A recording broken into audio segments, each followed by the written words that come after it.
ఉన్న బంగారాన్ని విడిపించి ఆ రోజు ఆన్లైన్ రేటుకే మేము కొంటాం. Sharma gold company.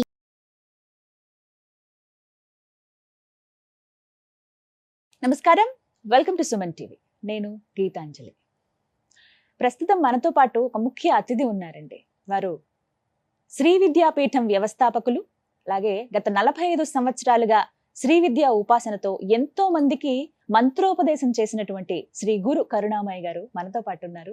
వారితో మాట్లాడదాం, మరిన్ని అమూల్యమైన విషయాలు తెలుసుకుందాం. గురుగారు నమస్కారం అండి. ఎలా ఉన్నారు? అమ్మదేవుల బ్రహ్మాండంగా ఉన్నాను. చాలా సంతోషం మీతో మాట్లాడడం, ఈ సమయం లభించడం అనేది అమ్మవారి కృతజ్ఞతలు తెలుపుకుంటూ. ఎన్నో ప్రశ్నలు ఉన్నాయి, ఎన్నో సందేహాలు నిత్య జీవితంలో మేమందరం ఎదుర్కొనేవి. అవి అయితే ఎవరిని అడగాలి అనేది కూడా ఒక పెద్ద సందేహం. మీరు రావడం అనేది అదృష్టంగా భావిస్తూ చాలా మంది వ్యూవర్స్ కామెంట్స్ రూపంలో అడిగినటువంటి ప్రశ్నలు ఏవైతే ఉన్నాయో మీ ముందు ఉంచుతున్నానండి. అందులో ప్రతినిత్యం పూజ చేసుకోవడం మా అందరికీ అలవాటే. మాకంటూ పూజ గది ఉండాలి అని చెప్పి ఇల్లు కట్టుకునేటప్పుడో లేకపోతే ఒక ఇల్లు అద్దెకుండానికి వెళ్ళినా కూడా పూజ గదికి ఇలా ఉండాలని ప్రత్యేకంగా చూసుకుంటాం. పూజ గదికి కూడా కొన్ని నియమాలు ఉంటాయి అని అంటారు. నిజమేనా? ఉంటే అవి ఏంటి? ఇవి తెలుసుకోవాలనుకుంటున్నాం. తప్పకుండా ఏది తెలుసుకోవాలో అదే ముందు అడిగారు, అది సంతోషం. అందరం పూజ చేస్తూ ఉంటాం. పూజ చేసేటప్పుడు చాలా ఎక్స్పెక్టేషన్స్ ఉంటాయి. కష్టాలన్నీ తీరిపోవాలి, ధనం కుప్పలు కుప్పలుగా వచ్చేయాలి. రావచ్చు, కలియుగంలో కూడా అన్ని కష్టాలు తీరవచ్చు, అమ్మవారిని ప్రత్యక్షం చేసుకోవచ్చు. కానీ దానికి తగిన ఉపాసన ఉండాలి. నా కోరిక ఎంత పెద్దదో నా ఉపాసన అంత బలంగా ఉండాలి. ఆ ఉపాసనకి దోహదపడేదే ఉపాధి అంటారు. ఆ ఉపాధిలో మొట్టమొదటి పూజ గది, తర్వాత వస్తువులు వస్తాయి, అగరబత్తులు, కర్పూరం, ఇవన్నీ తర్వాత. అసలు పూజ గది అన్నది ఒక స్వీట్ రిలాక్సేషన్ అనండి. పూజ గది తర్వాత సంసారం ఉంటుంది, పంచుకోవడాలు అవన్నీ ఉంటాయి. కనీసం ఒక మనశ్శాంతిగా ఉండడానికి మనకి ఏమిటంటే, ఇంట్లో ఏమిటంటే ఒక్క పూజ గది, శాంతత. ఆ పూజ గదిలో కొన్ని చిన్న నియమాలు పాటిస్తే అత్యంత శక్తి మనం పొందగలం. ఎందుకంటే మానవుడు ఎప్పుడు మనకి తెలిసినా తెలియకపోయినా, వద్దనుకున్నా కావాలన్నా ప్రకృతి నుండి శక్తిని పొందుతూ ఉంటాం. ఆ ప్రకృతి అంతా ఎక్కడ మంత్రం చెప్పబడుతుందో, ఎక్కడ అమ్మవారి ఉపాసన, అమ్మవారు అయ్యవారు ఎవరో ఒకళ్ళు వాళ్ళ ఉపాసన చేయబడుతుందో అక్కడ ఎక్కువగా వస్తూ ఉంటుంది. ముఖ్యంగా పూజ గదిలో విగ్రహాలు ఉంచుకుంటాం. మనకేమిటి, గణపతి ఉండాలి, లక్ష్మి ఉండాలి, ఇలా ఒక్కొక్కళ్ళు ఇచ్చిన విగ్రహాలతో ఒక వేరే హౌస్లా తయారవుతుంది. నిజంగా చెప్పాలంటే ఒక్క విగ్రహం మన ఏకాగ్రత కోసం ఉంటే చాలు. ఒక విగ్రహం చాలంటారా? ఎందుకు? సర్వదేవ నమస్కారం కేశవం ప్రతిగచ్చది. కానీ ముక్కోటి దేవతలు అంటారు. అంతమంది విగ్రహాలు, ఫోటోలు మనం పెట్టకపోయినా ముక్కోటి దేవతలు ఒక్క దేవతల్లోనే కనబడుతుంది అంటుంది శాస్త్రం. ఏమవుతుంది తెలుసా అండి? పెట్టుకోండి. మనదేమంటే ఈ పువ్వులు ఒక్కొక్కళ్ళ మీద పెట్టడం, ఈయనకి చూపించకపోతే ఈయన కోపం వస్తుందని గడగడ. ఈ ఏకాగ్రత అంతా వాడికి కోపం వస్తుందో వీడికి కోపం వస్తుందో అని ఉంటుంది, కానీ నిజానికి భక్తి పొందడానికి చాలా కష్టం. మనం ఎలా చేస్తున్నాం అనే దాని మీద ఉండదు.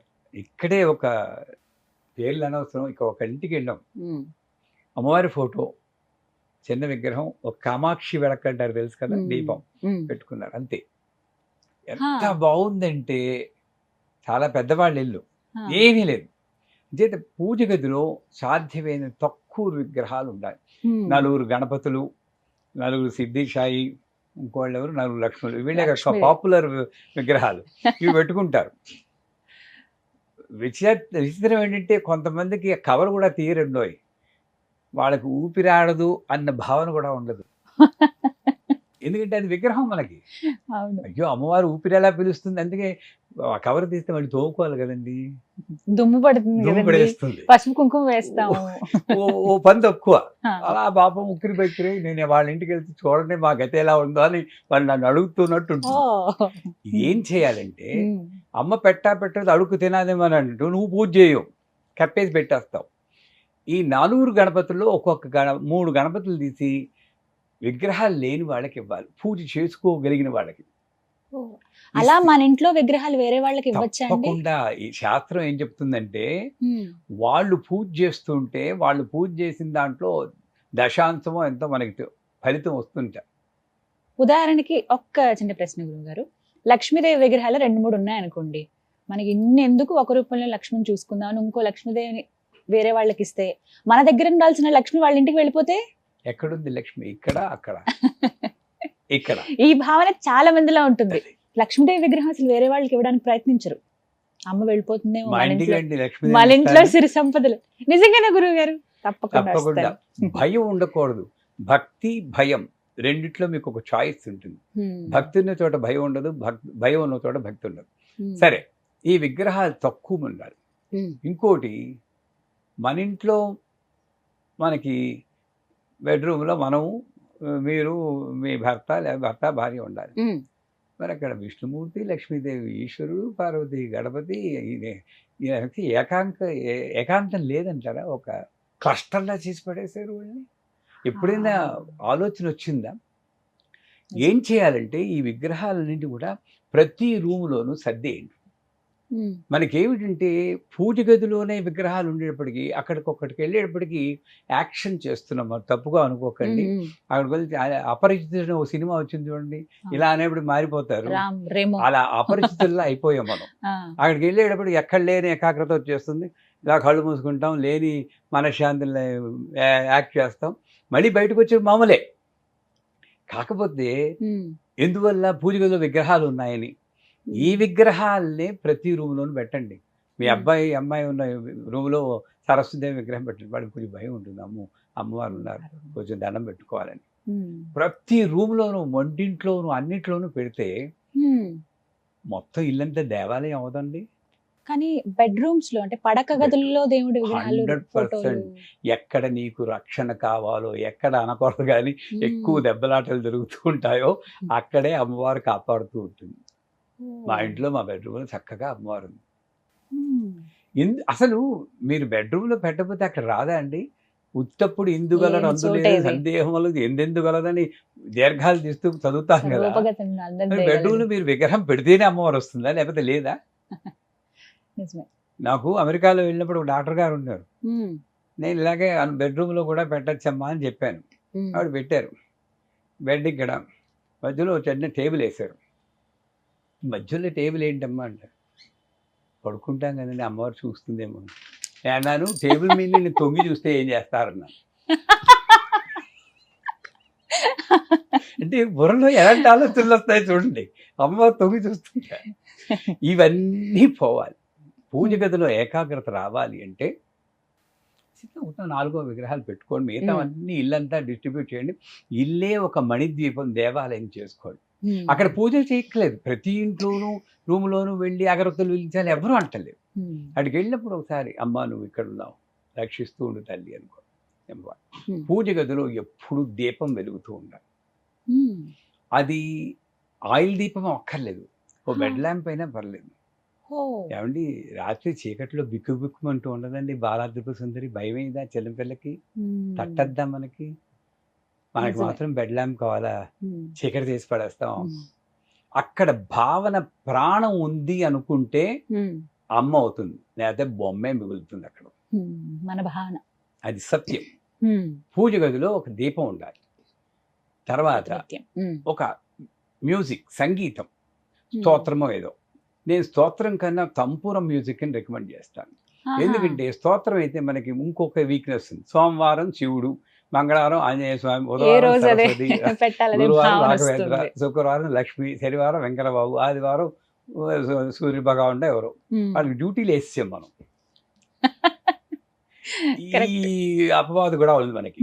అందుచేత తంపూర మ్యూజిక్ అయితే చక్కగా ఏముండదు, ఎంత బాగుంటుందండి. ఒకసారి చూడండి, ఒకసారి ఆ తంపూరి మ్యూజిక్ అలా 24/7 వెళ్తూ ఉండాలి. దీపము, శబ్దము, కాంతి. మూడోది ఏమిటంటే, పూజ గదిలో ఏ వస్తువులు, వాడే వస్తువులు ఏ లోహంతో ఉన్నా పర్వాలేదు, ఎక్సెప్ట్ ఇనుము. స్టెయిన్లెస్ స్టీల్ వాడకండి. కొంచెం సెంటిమెంటల్. ఎందుకంటే మనం అందరం యోగులము మునులం కావు, మామూలు సంసార జీవనం గడుపుతాం, బడుగు జీవనం మనం. కొంత వీక్నెస్లు ఉంటాయి మనకి. ఈ ఇనుము ఏమిటి, శనీశ్వరుడు రాహు వీళ్ళిద్దరిని యాక్టివేట్ చేస్తుంది. లోహ ప్రతిమారూపణ రాహు బ్రహ్మవాయామని. లోహం అంటే ఇనుము. అదే మా ఇంట్లో ఎప్పుడు ఇనుము స్టెయిన్లెస్ స్టీల్ వాడం, మిగతా వాటికి వాడితే వాడచ్చేమో కానీ అక్కడ కూడా వాడడం తగ్గిస్తాం. మీలా డబ్బున్న వాళ్ళు అయితే బంగారంతో పెట్టవచ్చు, మొత్తం అంతా బంగారంతో పెట్టారు. మీ మాట, మీ నోటి వాక్ అలా అయితే ఎంత బాగుంటుందో. ఇది కరెక్ట్ పద్ధతి. సాధారణంగా ఈ ప్రశ్న వేసినప్పుడు అందరూ ఏమంటండి, ఏమి మాకేముందండి అంటారు. గురువు వచ్చి ఇలా అన్నప్పుడు అమ్మవారు ఆశీర్వచనం చేస్తుందని, నమస్కారం మీలా చేస్తే వస్తుందని అనుకోవాలి. చక్కగా చెప్పారు మీరు. సో బంగారం లేదా వెండి లేదా ఇత్తడి, రాగి, కొంచు, గ్లాసు, పోర్సిలిన్, మట్టి ఏదైనా వాడండి. వీటన్నిటిలో మీరు చెప్పిన వాటిలో ఏది ఉత్తమమైనదో చెప్పండి, అది ఒకటి ఎంచుకుంటాం మేము. వెండి లేదా పంచలోహాలు. కొంచు మోగునట్టు కనకంబు మోగునా, ఆ గంట కంచుతోటే ఉండాలండి. టికిటిని వెండి ఉంది కదా డబ్బు ఇంత గంట పెడతారు, అది మోగినప్పుడు టంగ్ అని వైబ్రేషన్ రావాలి. ఆ ఘంటానాదంలోనే మన ఇంట్లో ఉన్న రాక్షసులన్నీ పోతాయి. అయితే మంచి కంచు గంట ఉండాలి అక్కడ, అది పెట్టుకోవాలి. సరేనా? ఇనుము వాడకూడదు. ఆఖరిది ఏమిటంటే 15 రోజులకు ఒకసారి ఆ విగ్రహాలని కానీ యంత్రాలు కానీ శుభ్రం చేయాలి. శుభ్రం చేయమన్నారు కానీ అంటు తోమినట్టు పరపరాపర తోమేయకూడదు. వాళ్ళు అమ్మవార్లు కాదు, లలితా సహస్రం పెట్టుకుని, మనకు వచ్చినా రాకపోయినా ఆడియో పెట్టుకుని, కెమికల్స్ వాడకుండా ఓ షీకాయో లేక కుంకుడుకాయో లేక ఆయుర్వేదిక్ షాంపూ వేసి సున్నితంగా అమ్మవారిని శుభ్రం చేయాలి. చేసి మంచి బట్ట అంటే ఏమిటి, టిష్యూ పేపర్తో క్లీన్ చేసేస్తూ ఉంటారు కొంత. మనం ఒళ్ళు తుడుచుకుంటామండి టిష్యూ పేపర్తో. మీ చీర కొంగి అన్నిటికన్నా ఉత్తమమైంది. అమ్మ స్నానం చేసినప్పుడు మనకి చీర కొంగుతో ఇలా తుడిసినవునా కదా, స్నానం చేయిస్తుంటే మీరు అమ్మ అవుతారు. మీరు చీర కొంగు పెట్టి శుభ్రంగా తుడిచేసి బొట్టు పెట్టి అక్కడ పెట్టుకో. 15 రోజులకు ఒకసారి. మంత్రం కూడా చదవక్కర్లేదండి. ఈ రకంగా ఎవరైతే, ఇంకొక చిన్న ఇదంటే పూజ గదిలో ఆధ్యాత్మిక విషయాలు తప్పితే మరో విషయం మాట్లాడదు. అక్కడికి వచ్చి మీ అబ్బాయి పెళ్ళి అయిందా అండి, మీ అమ్మాయికి ఉద్యోగం వచ్చిందా అండి, ఆ సూదంతా ఆవిడికి పెట్టాలి చెప్పండి. నిజమే. ఇంకొకటి శుభ్రంగా ఉండాలి. ఇక్కడ ఏంటి, కొబ్బరికాయ పీచు అక్కడే ఉంటుంది, అరటిపండు తొక్క అక్కడే ఉంటుంది. పూజ చేసి అక్కడికి వెళ్ళి ఆనందం నాకు శుభ్రం చేసుకుంటా ఉంటారు.